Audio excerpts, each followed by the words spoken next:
Welcome to today's video blog with Bart Kaler, president and owner of Kaler Solutions. My name is Amy. Bart, welcome. Tell us a little bit about how things are going there in Fishers, Indiana.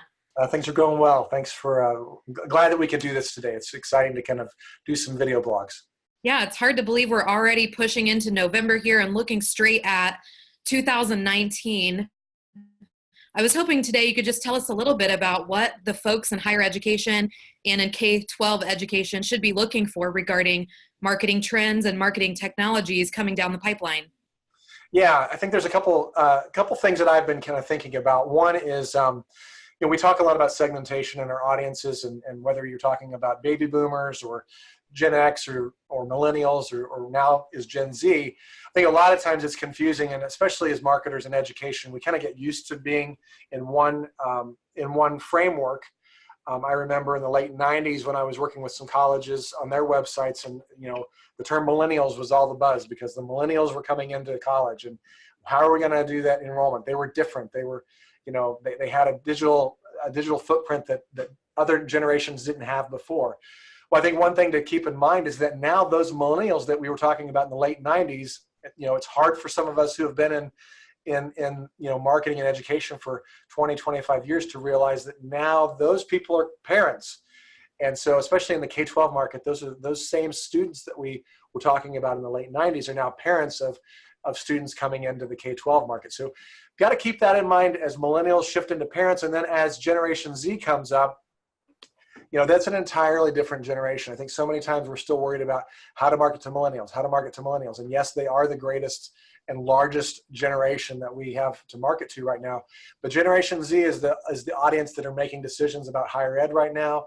They're, in their first, second year of college right now. And we have to shift and pivot the way that we think about marketing to prospective students and their parents in such a way that we're now talking to Generation Z. They're digital natives first and foremost. They're idealists.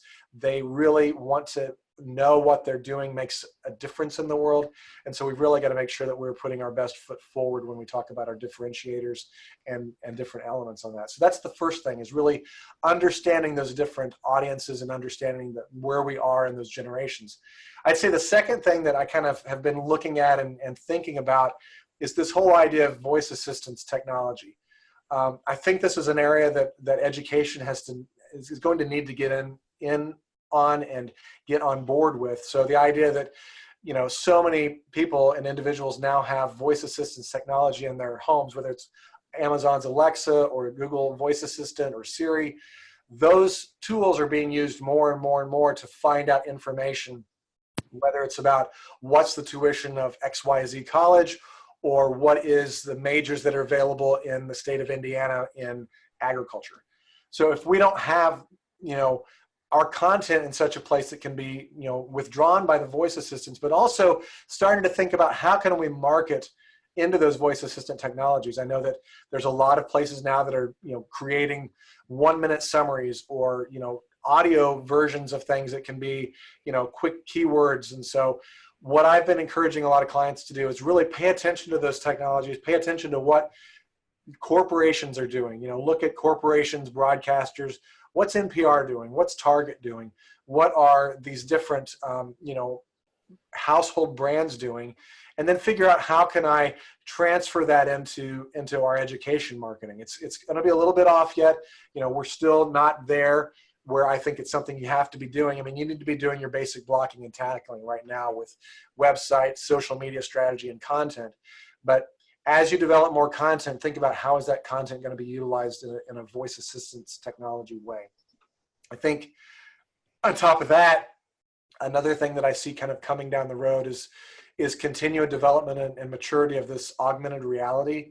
I know with the recent release of iOS 12 on the Apple operating system for the phones and mobile devices, they're really taking advantage of augmented reality and the idea that there's a ruler app on your phone now, and I can point it at, I tested it the other day. I had a 3x5 card on the floor. I pointed my phone at it and it measured 3 inches by 5 inches. And just the accuracy of augmented reality, and to start thinking about how can marketers leverage that technology. There's a great organization in Australia called Pixelcase, And they are doing some really cool augmented realities for being able to experience space. So imagine if you wanted to have someone experience a space on your website, but you wanted them to experience that at a college fair. Well, you could have, you know, some way that they could pull up Facebook or Snapchat, point their camera at a trigger image, and then all of a sudden they could walk through a portal and be on your campus and explore the campus right there within the environment of the college fair. So keeping that in mind, or, you know, utilizing print and digital together, where maybe the back of your business card, an admissions counselor's business card, viewed through the portal of a Snapchat or Facebook camera, all of a sudden you could see a video about campus, or you could see a testimony from somebody who's interested in the same major you are. So a lot of things that can be done that are kind of out of the box, especially when you're talking to students and you're being, you know, one-on-one with those students at a college fair or an admissions area or things like that. So how can you bridge that physical world into the digital world and really keep these students engaged in something new? And then finally, I'd say that the big thing that I'm kind of seeing coming is this whole idea of blockchain. I know a lot of people kind of only associate it with like Bitcoin and you know, virtual currencies, but Michael Matthews at Oral Roberts University is an expert in a lot of these technologies. ORU is really leading the way in a lot of the application of these things. They've got some great certification programs, and Michael has put together several explainer videos on LinkedIn, and I can provide some links to those. But blockchain technology is going to be a way that's really going to revolutionize the way that we interact with our data. It's going to revolutionize education, so that instead of, you know, having a seal on your transcripts, it'll actually be in the cloud in a blockchain that is uniquely identified to you, and it can never be changed. It's authenticated and real, and it's just multiplied over and over and over and duplicated, so it can't be you know, changed or altered except by the person who holds the key. And so while I'm not sure how blockchain is going to play into marketing, it's kind of like it was in the early 90s, where people were not sure how this internet thing was going to play into marketing, but now here we are. And so blockchain is another one of those things that kind of, to me, smells like the internet. It smells like what we called Internet 2 in the late 1990s and early 2000s, when content started to come online and blogging and social media. I think blockchain is going to introduce kind of a third wave of that type of thing. Excellent. I tell you, my enrollment marketing career began in 2003, and thinking of an admissions fair where I would have those tools to chat with the students is very, very different than it used to be. Yeah, and I think that's what's interesting, because I think students today want to experience things, especially Generation Z. That's one of the hallmarks, is this experiential. That's why so many of them are going on gap years, why so many of them are interested in study abroad programs. Well, imagine if you could do that in such a way that they could experience it at a fair, as opposed to just grabbing a brochure and you doing the same thing that every other table is doing down the road. Yeah, it's awesome what's available. You know, if I'm sitting on the other side of this vlog and thinking about how my school might be able to stay up with what's happening, sometimes it can feel overwhelming, Bart, because it feels like something new comes out all the time. So what would your advice be as far as maybe how often to really try to reanalyze what your clients are doing at their different schools? Yeah, I think that people ask me this all the time. They're like, well, how do you stay up on all this stuff? Because it changes so quickly. And yeah, it does. And I find it hard to stay up, even though that's something that I've really been doing for, you know, most of my career, is staying up on kind of what's that next thing. And what I do, just, you know, personally, I mean, I go out and I just scroll down LinkedIn and I see what people are talking about. I scroll through Twitter just to see what people are talking about and see what's trending. And you know, if I don't understand something, I get curious and I go read more about it.